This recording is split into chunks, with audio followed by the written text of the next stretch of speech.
All of my research for my entire career has been about how ordinary people understand and mobilize the law to solve their individual problems and also to solve social problems.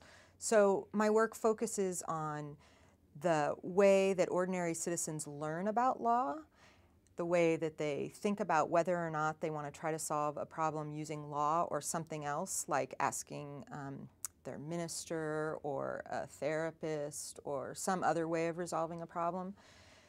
And I primarily work in the area of constitutional rights and civil rights. So my first book was about how ordinary people understood the First Amendment and the right to free speech in American society. And the project I'm working on right now is about employment civil rights and how people understand what their rights are in the workplace and how to mobilize those in courts if they feel like they've been discriminated against on the basis of race, sex, age, disability, and so on.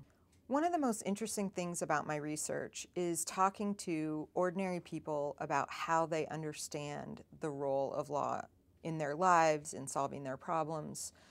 So recently, in this research I'm now conducting about employment civil rights lawsuits that are filed in federal court, we're interviewing plaintiffs, defendants, plaintiffs' lawyers, and defense lawyers, all in the same case. So we're sort of hearing the story from 4 different sides. And one of the things I'm really struck by is the number of people that we go to interview who filed a lawsuit in federal court. And either they've won, but they feel like they've lost, or they've lost, but they feel like they've won.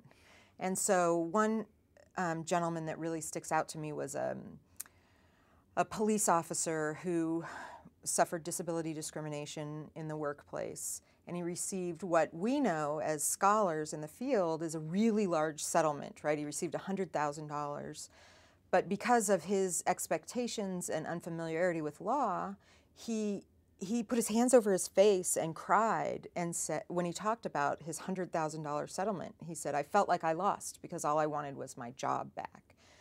And so it was personally moving because he loved his job, and that was very evident. But also seeing him come to grips with what the law can and can't do to remedy an unjust situation, that's exactly what I'm interested in. How do people understand justice? How do they try to get justice in their workplace or in society?